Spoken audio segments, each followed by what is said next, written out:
Hello बच्चों, कैसे हो आप सभी। सो होप कि आप सभी अच्छे होगे, बढ़िया से, बहुत ही इंटरेस्ट के साथ पढ़ाई कर पा रहे होगे। आज हम नया चैप्टर स्टार्ट कर रहे हैं, करने जा रहे हैं, विच इज चैप्टर नंबर 9। और इस चैप्टर का नाम है मेंसुरेशन। ये देखो, लिखा हुआ है मेंसुरेशन। तो ये जो लेक्चर है, ये एक इंट्रोडक्शन वीडियो है कि ये क्या होता है, हम क्या पढ़ने जा रहे हैं इस चैप्टर में। ये सभी बातें हम इस वीडियो में करेंगे और फिर अगले वीडियो से एक्चुअल पढ़ाई की तरफ चलेंगे। तो बच्चों, इसके पहले कि हम ये चीज स्टार्ट करें, पहले तो बात ये समझ लिया जाए कि ये मेंसुरेशन का मतलब क्या है।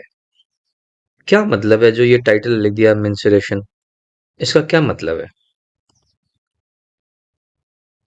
तो बच्चों, बहुत पहले ना, कोई एक ग्रीक में या कहीं का ये वर्ड है।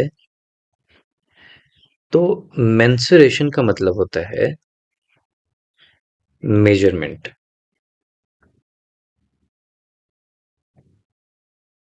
मेजरमेंट। इस मेजरमेंट को, ये जो मेंसुरेशन टर्म है, ये मेजरमेंट के लिए इस्तेमाल किया जाता है और बहुत पहले से किया जा रहा है। इसलिए लोग, या तो इस चैप्टर को ये भी बोल सकते थे मेजरमेंट,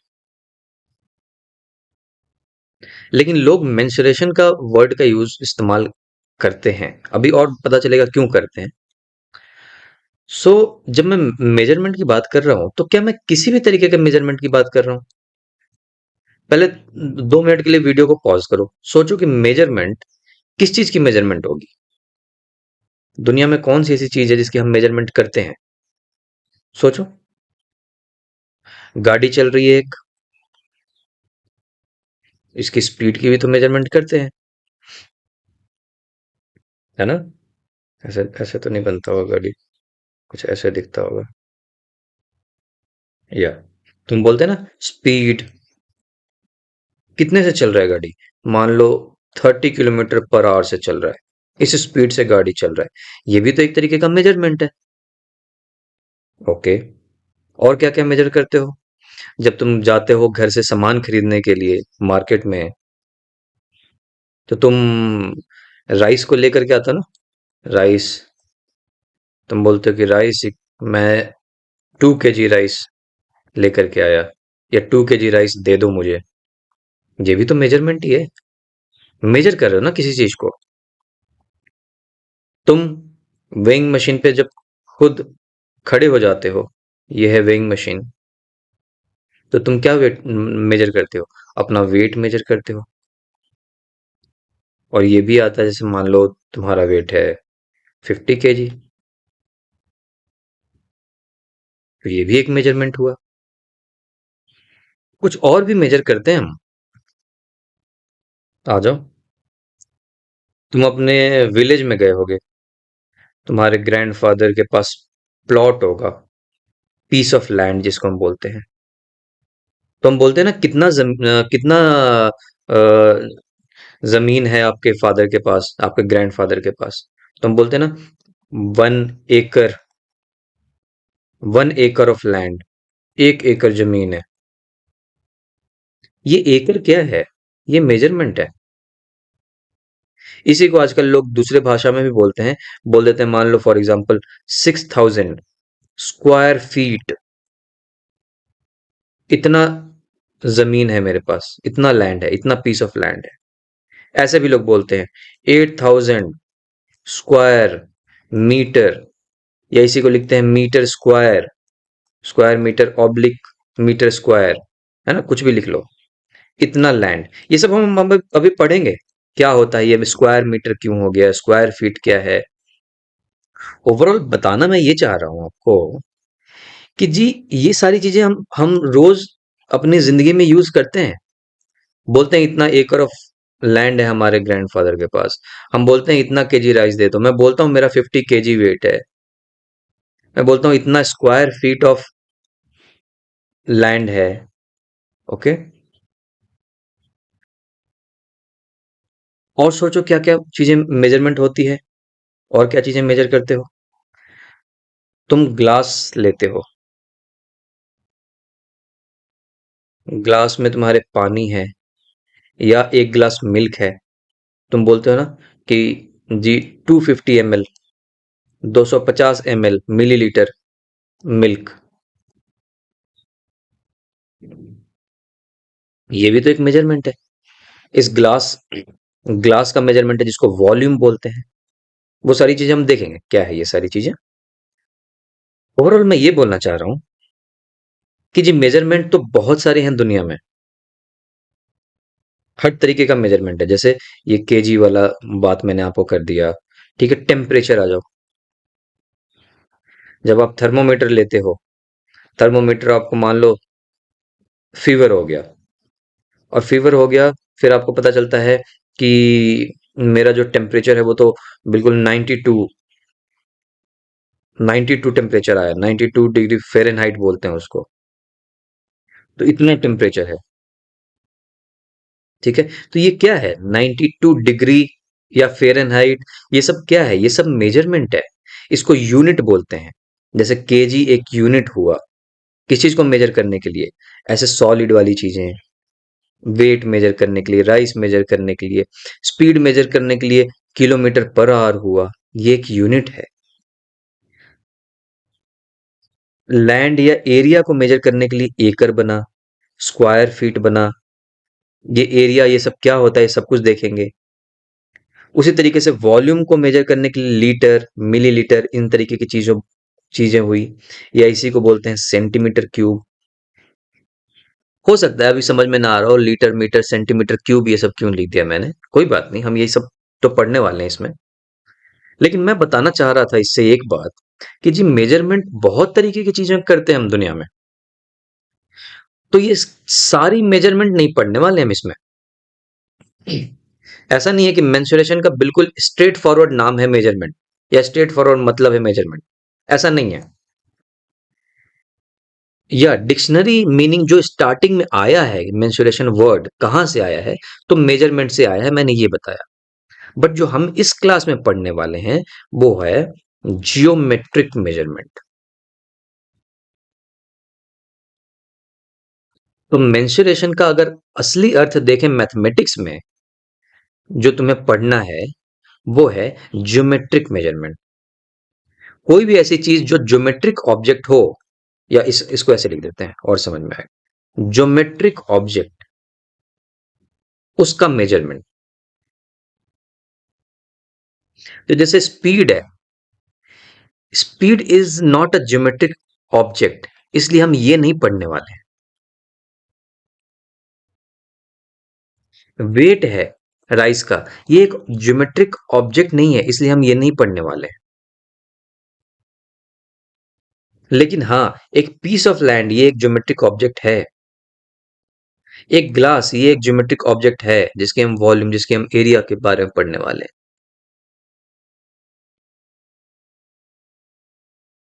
ठीक है। सो सो पहली बात तो हम ये जान लेते हैं कि जी ज्योमेट्रिक ऑब्जेक्ट होता क्या है। हम एक बात ये जान लिए कि ज्योमेट्रिक ऑब्जेक्ट क्या होता है, तो मेरे दिमाग में क्लैरिटी हो जाएगी कि अच्छा इन तरीके की जो भी ऑब्जेक्ट्स हैं उनके मेजरमेंट के बारे में हमें पढ़ना है। अब मेजरमेंट में क्या पढ़ना है वो देखेंगे आगे। ठीक। तो पहले मैं आपको बताता हूँ ज्योमेट्रिक ऑब्जेक्ट क्या होते हैं। तो ज्योमेट्रिक ऑब्जेक्ट बच्चों ये सारी चीजें जो है ना, तो उसको मैं स्टार्ट करता हूं। पहले मान लो 1D से। 1D, 1D ज्योमेट्रिक ऑब्जेक्ट सिर्फ और सिर्फ एक लाइन होता है, या लाइन सेगमेंट। जैसे ये ड्रॉ कर दिया मैंने, मान लो 5 मीटर का। जैसे धागा होता है ना, तुम्हारा धागा, जो धागा होता है, ये एक 1D ऑब्जेक्ट है, 1 डायमेंशन बोल सकते हो। तो 1D मतलब एक डायमेंशन का, लोगों ने बोला डायमेंशन। अब ये एग्जैक्टली डायमेंशन डिमेंशन क्या होता है ये सारी चीजें बाद की बात है। लेकिन कुछ ऐसा समझ लो कि जो सिर्फ एक लाइन है वो एक 1 डायमेंशन चीज है। लाइन, अब रियल लाइफ में लाइन कौन सा है देखें, तो रियल लाइफ में लाइन एक धागा हुआ जिसमें सिर्फ और सिर्फ उसका लेंथ है। तुम बोलो सर एक टेप, टेप की बात करें तो जो टेप होता है, या स्केल की बात करें तो स्केल एक वन डायमेंशन नहीं बल्कि टू डायमेंशन है। क्यों? क्योंकि स्केल का एक लेंथ तो होता ही है, साथ में एक चौड़ाई भी होती है। ये इसको हम बोलते हैं विड्थ, चौड़ाई को विड्थ बोलते हैं। सो इसको बोला जाए जिसका लेंथ भी हो और एक विड्थ भी हो, इन इस तरीके के ऑब्जेक्ट को बोला जाए two D object, two dimension object. दो डायमेंशन है, एक लेंथ भी है और एक विड्थ भी है। अब तुम खुद ही सोच करके देखो, तुमको सब समझ में आएगा कि इस तरीके का जो लेंथ और विड्थ जिसकी हो, ठीक है,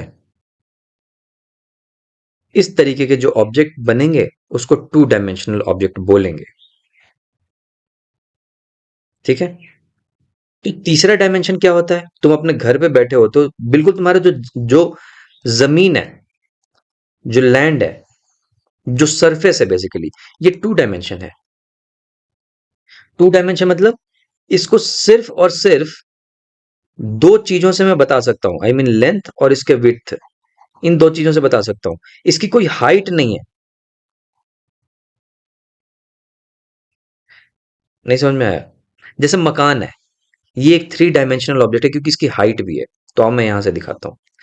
ये सारे देखो टू डायमेंशनल ऑब्जेक्ट हैं, क्योंकि इसको जमीन के ऊपर ऐसे रख दिया जाए तो ये वैसा का वैसा रह जाएगा, इसकी कोई हाइट नहीं है।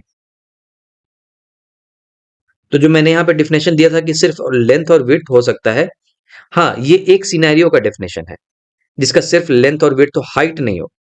बट ये पॉइंट तुम्हें हमेशा याद रखनी है कि टू डायमेंशनल ऑब्जेक्ट वो ऑब्जेक्ट है जिसकी हाइट नहीं होती। ये एक्चुअल इसका डेफिनेशन हो गया। ऐसा मान लो जिसकी हाइट नहीं है वो टू डायमेंशनल ऑब्जेक्ट है। सर्कल, ये ऐसे तुमने पेपर लिया, उसको सर्कुलर फॉर्म में काट दिया और उसको जमीन पे रख दिया, ये एक टू डायमेंशनल ऑब्जेक्ट हो गया। ट्रायंगल, जो तुमने एक पीस ऑफ पेपर लिया, उसको ऐसे मान लो तुमने सीजर से काट दिया और जमीन पे रख दिया, ये एक टू डायमेंशनल है। Same square, piece of paper लिया, स्क्वायर के फॉर्म में काटा और रख दिया। रेक्टेंगल ले लो, क्वाड्रिलेटरल ले लो, क्योंकि इन सभी का हाइट नहीं है। जमीन पे अगर रख दिया जाए तो बिल्कुल वैसा का वैसा जमीन के ऊपर सरफेस के ऊपर रह जाएंगे ये। ऑक्टागन, पेंटागन, कोई भी शेप, ऐसा मैंने एक शेप बना दिया यूं ऐसे करते हुए करते हुए करते हुए आए, और मैं बोल रहा हूँ इसकी कोई हाइट नहीं है। मतलब हवा में ऐसा कुछ भी इसकी हाइट नहीं है, बिल्कुल जमीन पे ऐसे लेटा हुआ है। तो ये भी एक टू डी ऑब्जेक्ट है। इसको भी बोलेंगे two D object, two dimension का ऑब्जेक्ट, दो डायमेंशन में रहने वाला। तो तीन डायमेंशन का ऑब्जेक्ट कैसा दिखता है? वो ऐसा दिखता है, ये देखो, फुटबॉल जैसे हुआ। इसकी अपनी एक हाइट है, जमीन से ऊपर है ये इतना। ये देखो इसकी भी अपनी एक हाइट है,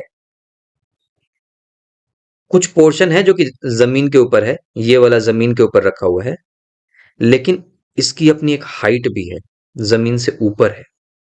बिल्डिंग जो बना हुआ होता है ये थ्री डायमेंशनल ऑब्जेक्ट। जो टावर्स हैं, जो आपके मकान बने हुए, जो आपके घर हैं, वो सब थ्री डायमेंशनल, क्योंकि उसकी हाइट है, लेंथ, ब्रेथ और जो भी उसकी सरफेस के ऊपर होने के बाद भी उसकी एक अपनी हाइट है जो कि थ्री डायमेंशन इसको बोलते हैं, इसको थर्ड डायमेंशन बोलते हैं। Okay, so it is something like that. X, और बोलते हैं जैसे ये वाई वाला प्लेन हो गया, और बोलते हैं ये हाइट वाला प्लेन हो गया। तो कभी तुम अपने घर के बिल्कुल कॉर्नर में जाकर के खड़े होगे ना, तो तुमको साफ साफ दिखेगा, एक दीवार ऐसे जाती हुई दिख रही होगी, एक दीवार ऐसे जाती हुई दिख रही होगी, और एक दीवार जिसकी ऐसी ऐसी ऊपर हाइट जाती हुई दिख रही होगी। तो ये थ्री डायमेंशनल, थ्री एक्सिस बोलते हैं इसको, एक्स वाई जेड। ठीक। ओवरऑल अभी के समझने के लिए आपको यह है कि जो भी बिल्कुल जिसका सिर्फ और सिर्फ लेंथ है, ये वन डायमेंशनल ऑब्जेक्ट है। जिसको हम सरफेस के ऊपर रख देते हैं और उसका हाइट नहीं है, वो टू डायमेंशनल ऑब्जेक्ट है।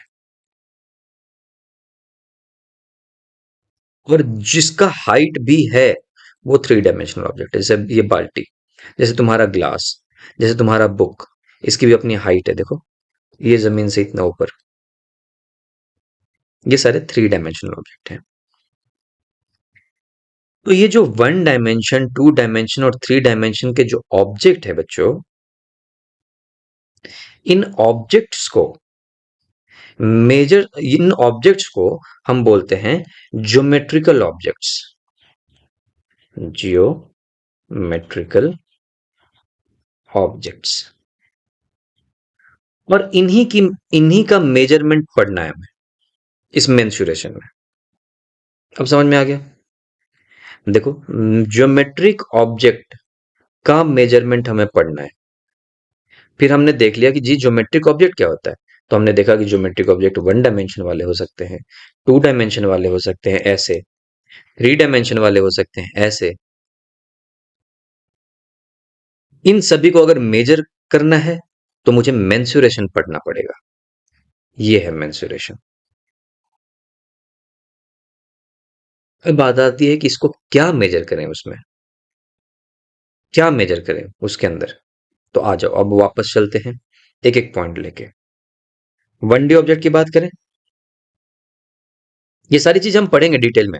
जस्ट मैं आपको अभी ओवरव्यू दे रहा हूं ताकि आपको समझ में आए कि ये हो क्या रहा है, मेंसुरेशन क्यों पढ़ रहे हैं, क्या पढ़ रहे हैं, क्या होता है, क्यों मेंसुरेशन नाम है। 1D ऑब्जेक्ट की मान लो बात करें, तो अभी तक हमारा पॉइंट बिल्कुल क्लियर है। पॉइंट क्लियर ये है कि देखो, मेंसुरेशन का मतलब होता है ज्योमेट्रिक ऑब्जेक्ट का मेजरमेंट करना। वहां से मेंसुरेशन टर्म आया, ये सब बताया मैंने। ग्रीक बहुत पहले यूज करते थे, लोग बोलते थे कि मेजरमेंट के लिए मेंसुरेशन वर्ड यूज करते थे, वहीं से मेंसुरेशन वर्ड यूज कर लिया। लेकिन मेंसुरेशन का मैथमेटिक्स में अगर पूछोगे तो ऐसा नहीं कि कोई भी मेजरमेंट, जैसे स्पीड, ये सब का मेजरमेंट नहीं, बल्कि ज्योमेट्रिक ऑब्जेक्ट का मेजरमेंट। अब ज्योमेट्रिक ऑब्जेक्ट क्या क्या है वो आपको बता दिया। पॉइंट ये है कि क्या मेजरमेंट करना है। क्या इतना कितना किलो ज्योमेट्रिक ऑब्जेक्ट है ये मेजर करना है, कि उसकी क्या मेजर करनी है। तो आओ देखते हैं। एक धागा ले लिया और तुमने उसको रख दिया मान लो जमीन पे। तुम खुद ही बताओ मुझे, इस धागे का तुम क्या मेजर कर सकते हो। सोचो एक पल के लिए। ये एक 1D ऑब्जेक्ट है ना, एक लाइन है, या लाइन सेगमेंट बोलते हैं इसको। तो एक धागा इतना यहां से स्टार्ट किया और यहां पे ऐसे तोड़ करके इस धागे को तुमने रख दिया। तुम खुद ही बताओ इस धागे का क्या मेजर कर सकते हो तुम। एक तो ये धागा जो है, इसका क्या क्या मेजरमेंट हो सकता है। इसका सिर्फ और सिर्फ तुम लेंथ मेजर कर सकते हो कि ये कितना लंबा धागा है, और कुछ कर ही नहीं सकते।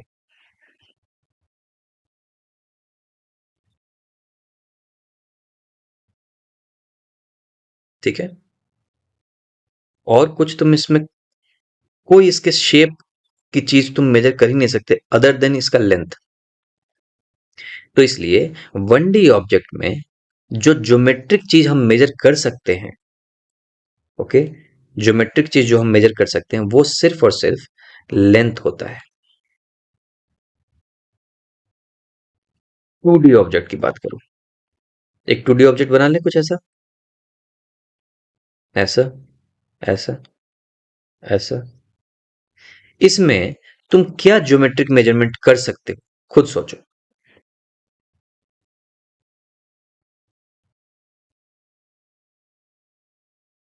क्या ज्योमेट्रिक मेजरमेंट किया जा सकता है।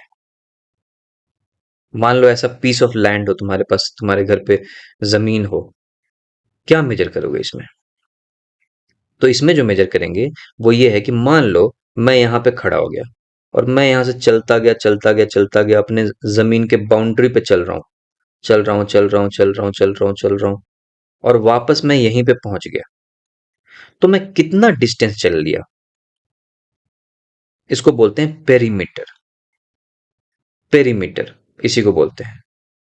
तो पेरीमीटर मतलब इन सभी, इस पूरे जमीन का पेरीमीटर मतलब सारे जितना भी लेंथ होगा उन सभी को मैं ऐड करके देख सकता हूं, ये एक मेजरमेंट हुआ। तो मेजरमेंट इसका क्या क्या हुआ, पेरीमीटर का। प्लस ये कितना एरिया है, जैसे तुम बोल रहे थे ना मेरे ग्रैंडफादर के पास 5 एकड़ जमीन है, तो इसको एरिया बोलते हैं। कि कितना एरिया जमीन है। तो 2D फिगर्स में क्या क्या चीजें हम मेजर कर सकते हैं? एक इसकी पेरीमीटर, मतलब कितनी इसकी टोटल लेंथ, ऐसे घूम घूम करके अगर वहीं पे पहुंच गए तो कितना है। और एक उसका एरिया कितना है। ये सब डिस्कस करेंगे, एरिया होता क्या है, क्या समझते हो एरिया से, ये सब कुछ। मान के चलो कि ऐसी दो चीजें हम मेजर कर सकते हैं। वैसे ही तुम 3D में देखो, 3D ऑब्जेक्ट जैसे ये है, इसमें तुम क्या मेजर कर सकते हो? एक तो कि इसका कितना एरिया है, इसको हम सरफेस एरिया बोलते हैं इस बकेट का, प्लस इसके अंदर कितना पानी आ सकता है इस बकेट का, जिसको हम बोलते हैं वॉल्यूम। कोई भी 3D ऑब्जेक्ट, उसका एरिया मेजर कर सकते हैं और उसका वॉल्यूम मेजर कर सकते हैं। सो ओवरऑल हम देखें तो जो 3D ऑब्जेक्ट हुआ, 3D ऑब्जेक्ट जैसे कि फॉर एग्जांपल एक क्यूब, चलिए ग्लास ही बना देते हैं, वो आसान है। ये ऐसे किया मैंने, यूं किया, यूं किया, और ये बन गया आपका ग्लास। तो 3D ऑब्जेक्ट में जो है वो मेजर कर सकते हैं हम उसका एरिया, जिसको सरफेस एरिया भी बोलते हैं, टोटल सरफेस, वो सब देखेंगे, एंड इसका वॉल्यूम।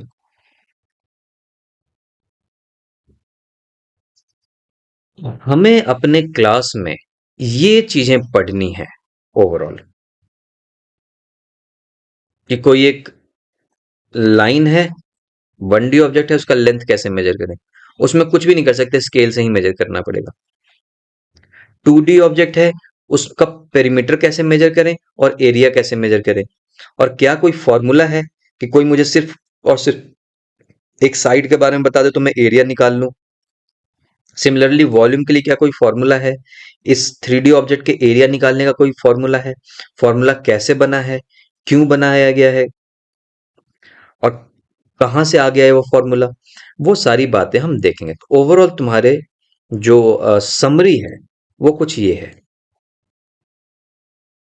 कि मेंसुरेशन में हमें पढ़ना है ज्योमेट्रिक ऑब्जेक्ट का मेजरमेंट। अब ज्योमेट्रिक ऑब्जेक्ट के मेजरमेंट में अगर देखा जाए तो या तो हम लेंथ मेजर कर लेंगे अगर वो 1D ऑब्जेक्ट है, 1D ज्योमेट्रिक ऑब्जेक्ट है। 2D ज्योमेट्रिक ऑब्जेक्ट है तो इसकी दो चीजें मेजर हो जाएंगी, पेरीमीटर मेजर कर लूंगा और एरिया मेजर कर लूंगा। अगर 3D ऑब्जेक्ट है तो उसका एरिया मेजर कर लूंगा और वॉल्यूम मेजर कर लूंगा, कि उसके अंदर कितना सामान आएगा, कितना लीटर पानी आएगा, कितना उसके उसका वॉल्यूम है। वो सब देखेंगे हम कि वॉल्यूम क्या होता है, एरिया क्या होता है, पेरीमीटर क्या होता है। अभी ये अगर नहीं भी समझ में आए कि पेरीमीटर क्या होता है, एरिया क्या होता है, तो बस तुम्हारे को समझने वाली बात ये है कि इतना मान के चलो कि कुछ ऐसी चीज है जो कि लेंथ मेजर किया, 2D ऑब्जेक्ट में दो चीजें मेजर हो रही है, पेरीमीटर और एरिया क्या होता है हम देखेंगे, और 3D ऑब्जेक्ट में ऐसी एरिया और वॉल्यूम मेजर हो रही है। ठीक है। एक एक्स्ट्रा इसमें अगर तुम लेंथ इंक्लूड करना चाहो तो लेंथ भी लिख लो कि कितना साइज है इसका, मतलब लंबाई चौड़ाई हाइट कितना है। ठीक है। तो ये एक मेजर कर सकते हैं, इसका एरिया मेजर कर सकते हैं, वॉल्यूम मेजर कर सकते हैं। 3D ऑब्जेक्ट में तुम्हारी ये तीनों चीजें मेजर हो जाएंगी। 2D ऑब्जेक्ट में सिर्फ दो चीजें मेजर हो जाएंगी, पेरीमीटर मतलब लेंथ हाइट, लेंथ और ब्रेथ ये सब कितना है, और 1D में सिर्फ लेंथ मेजर हो पाएगी। अब इनको कैसे करना है ये अगले क्लास से हम शुरुआत करेंगे समझने के लिए। ठीक है। सो मिलते हैं नेक्स्ट क्लास में।